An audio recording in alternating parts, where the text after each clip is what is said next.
Happy birthday ka ng gabi. Wish me happy birthday. Ay! Di maiiyak! Hindi, konting trivia lang. Ay, kasi pag-i-OC ko, ako ako sa'yo. Ba't maiiyak? Ay! O, ano yung gift mo? Thank you. O, yung gift. Ano yung gift mo? Kaya kasi, for the longest time, nasa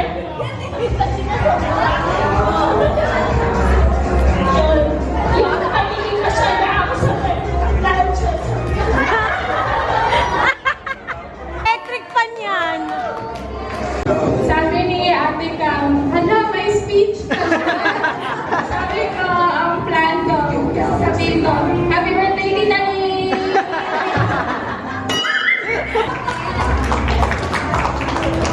Moving to a new place from Cebu to Manila back then to start my college education.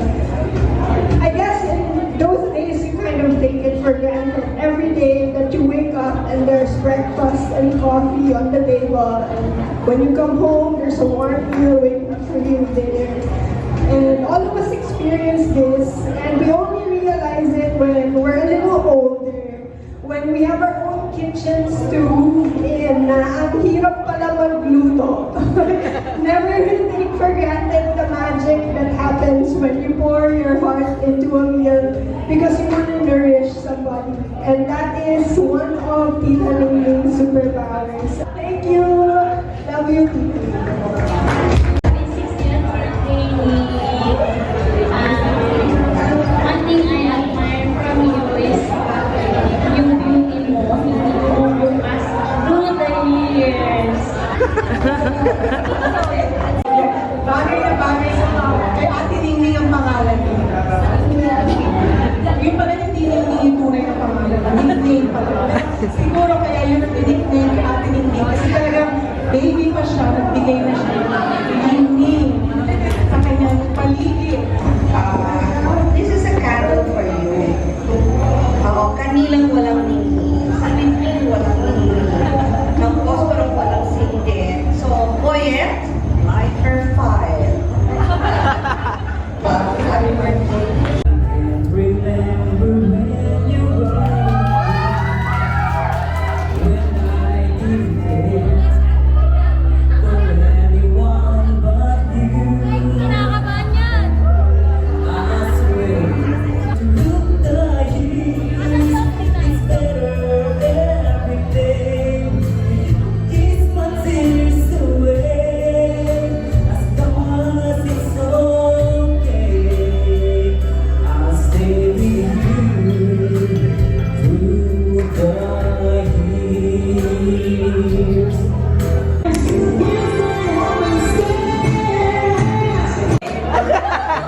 Ayan, naiiyak na eh. Kasi sabi mo na, mas may tayo lagi Ah. Wait lang, wait lang. Ano po yun? Sabi mo function up na.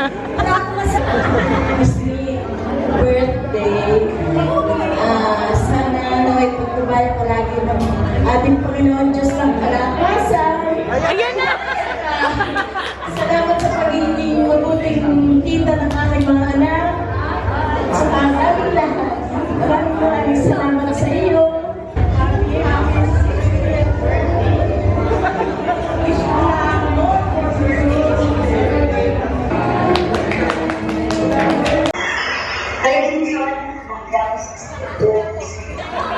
Si G, 60. Happy birthday, Italy! Since bata pa ako, nandun ka lagi. You're always looking out for me. Kaya thank you po. Or ilaw ng tahanan. Ikaw lagi ang isang napakabuting ina ng iyong mga anak as well as sa iyong mga pamangkin at mga apo. Kaya mahanga-hanga pa talaga ina sa aming lahat. Siyempre, hindi mo naalala ko G. Generous. Ako, alam na alam ko to kasi lagi ako nangihingi ng ulam.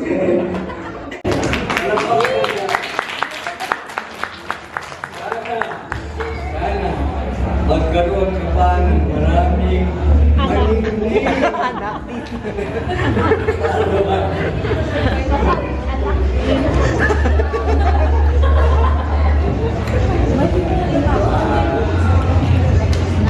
Magay naman kayo. Ano masasabi niyo?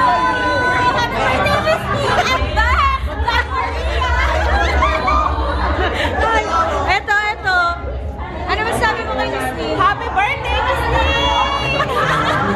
And yours truly. Happy birthday, Miss Lee!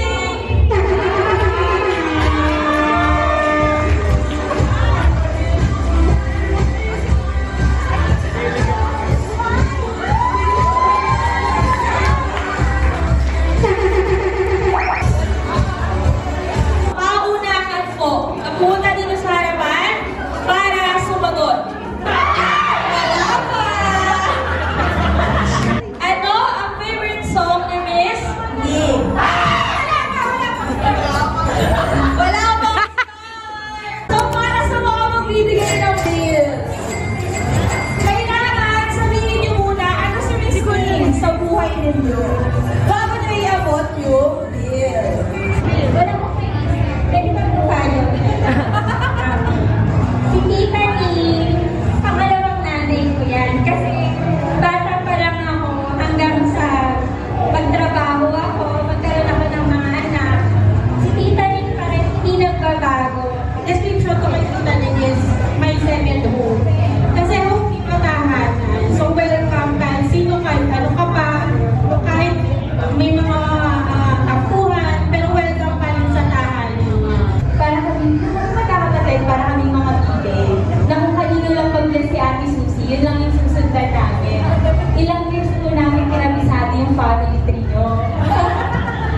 Tapos, kayo po yung isa sa mga hindi ko makakalimutan kasi sobrang ingay nyo po.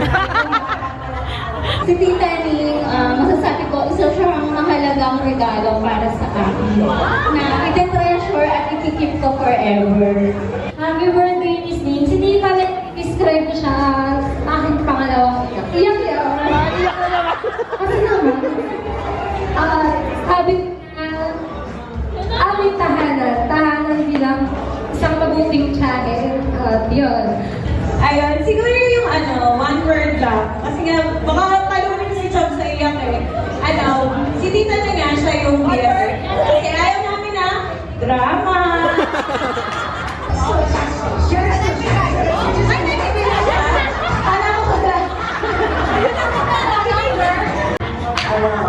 Siguro yung isang mali-describe ko kay Mama bukod sa mother, siguro siya yung pinakadaling kakampi ko simula bata ako hanggang ngayon.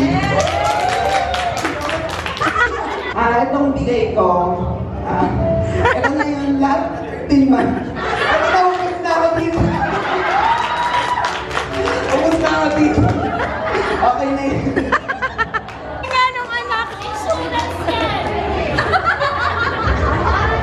Si Mama sa akin, wala na akong masasabi sa kanya. Siya yung super mom ko. Best mom talaga in the world. Kasi kahit na lagi na sinasabi sa akin na ako daw sa aming tatlo yung pinaka-maldita, laging sa kanya, ganyan. Pero, sige, admit na natin, konti lang naman, pero very light lang. Pero,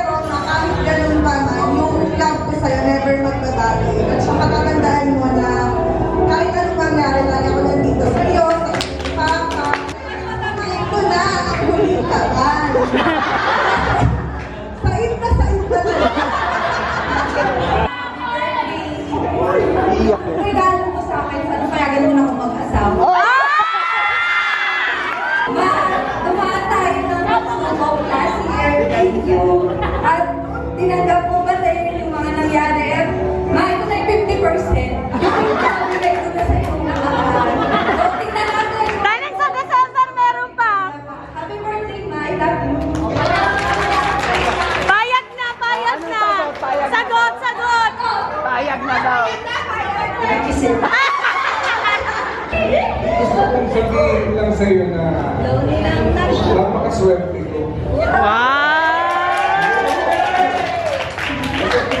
Una, bigyan mo ako ng tatlong magaganda na napakabait. Pangalawa, binigyan mo ako ng pagmamahal na unconditional.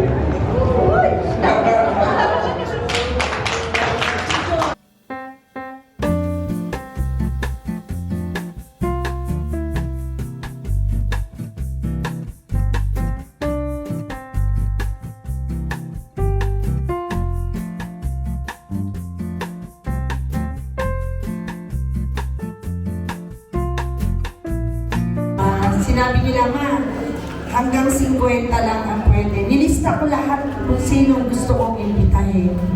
Nilista ko yan, sabi ko, kay Ana, ikaw ang tumawag. Hindi ko akalain na lahat ng nilista ko makakarating. Lahat na nandito, malamig sa puso ko. Kung sino yung mga nilista ko, mahal ko kayo. Lahat kayo,